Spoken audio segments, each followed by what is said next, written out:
Media আছে media আছে media আছে মিডিয়া আছে মিডিয়া রেডি করছে এই মিডিয়া কই এবার মিডিয়া গুলো সবাই দেওয়া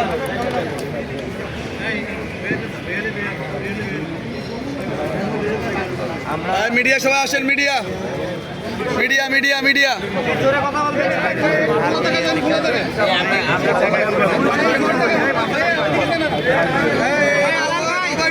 আপনি উপরে উঠেন ব্যাগে দেন ব্যাগে দেন উপরে উঠে না ওনারে উপরে তুলে দেন না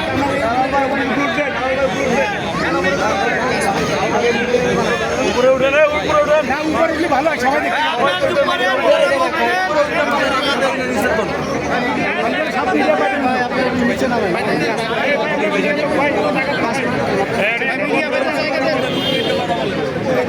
ভাই পড়বেন দেখে ডান পাশে জায়গা নেই পড়ে যায় না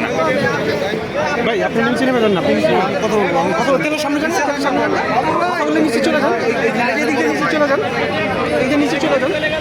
আসিফ ভাই আসিফ ভাই আপনি বলবেন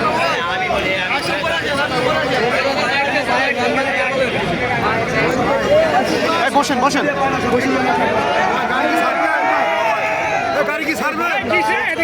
কথা বলি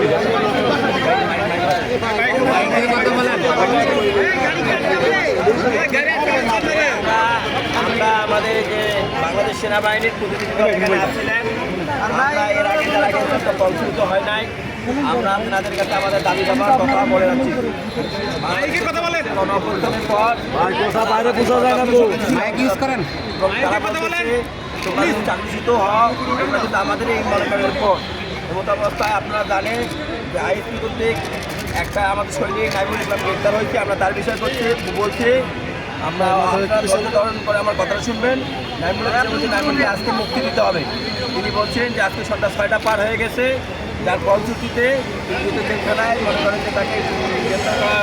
গ্রেপ্তার করে এবং জেলখানায় প্রেরণ করা হয়েছে সেই ক্ষেত্রে নাইমুল সহ যারা আছে কালকে আগামীকাল আমাদের যে 8 প্রতিনিধি এখানে কথা বলছেন এই প্রতিনিধি দল এবং আমাদের লেফটেন্যান্ট ইফতেখার স্যার সহ আমরা যারা কালকে তার মুক্তির ব্যাপারে ডিসপোজাল নেব।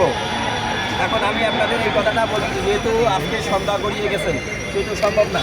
অতএব কালকের মধ্যে যদি না হয় আপনারা ঢাকায় অবস্থান করবেন এবং আমরা এখানে আবার কর্মসূচি দিব নাইমুলকে মুক্তির ব্যাপারে এবং চাকরির ব্যাপারে যেহেতু তারা আমরাও যেহেতু ইউনিফর্মধারী তারাও ইউনিফর্মধারী তারা আমাদের কিছু বলছেন 10 বছরে যাদের ইতিহাস চাকরি